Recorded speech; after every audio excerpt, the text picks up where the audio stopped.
মদিনার শান্ত রাত।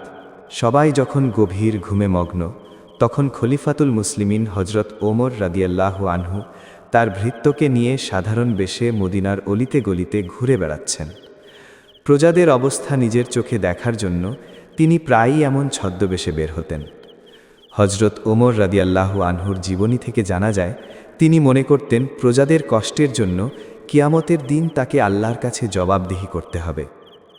মদিনার শেষ প্রান্তে পৌঁছে তিনি দেখলেন একটি তাঁবুর পাশে আগুন জ্বলছে। কাছে গিয়ে দেখলেন এক নারী উনুনে হাঁড়ি চড়িয়ে বসে আছেন, আর পাশে কয়েকটি ছোট শিশু ক্ষুধার জ্বালায় চিৎকার করে কাঁদছে। ওমর রাদিয়াল্লাহু আনহু অনুমতি নিয়ে ভেতরে প্রবেশ করে জিজ্ঞাসা করলেন, মা, শিশুরা কাঁদছে কেন?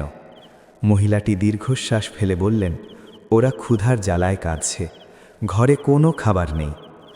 ওমর রাদিয়াল্লাহু আনহু অবাক হয়ে বললেন, তবে হাঁড়িতে কি রান্না হচ্ছে? মহিলাটি চোখের পানি মুছে বললেন, হাঁড়িতে শুধু পানি আর পাথর আছে। আমি ওদের বোঝানোর জন্য নাড়ছি, যেন ওরা মনে করে খাবার তৈরি হচ্ছে এবং একসময় ক্লান্ত হয়ে ঘুমিয়ে পড়ে। তিনি আরও আক্ষেপ করে বললেন, ওমর খলিফা হয়েও আমাদের কোনো খবর রাখেন না। কিয়ামতের দিন আমি আল্লাহর কাছে ওমরের বিচার দেব।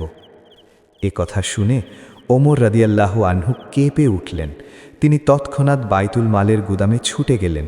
সেখান থেকে এক বস্তা আটা, ঘি এবং খেজুর নিজ কাঁধে তুলে নিলেন। ভৃত্য যখন বস্তাটি নিজে বহন করতে চাইলেন, ওমর রাদিয়াল্লাহু আনহু অশ্রু ভেজা চোখে বললেন, কিয়ামতের দিন কি তুমি আমার পাপের বোঝা বইবে?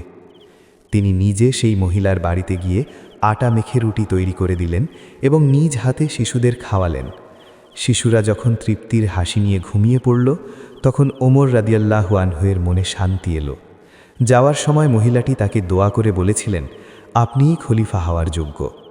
ওমর রাদিয়াল্লাহু আনহু বিনীতভাবে নিজের পরিচয় গোপন রেখে ফিরে আসেন। এই কাহিনী আমাদের শেখায় যে প্রকৃত শাসক বা নেতা তিনি, যিনি নিজের আয়েশের চেয়ে প্রজাদের বা সাধারণ মানুষের দুঃখকে বড় করে দেখেন।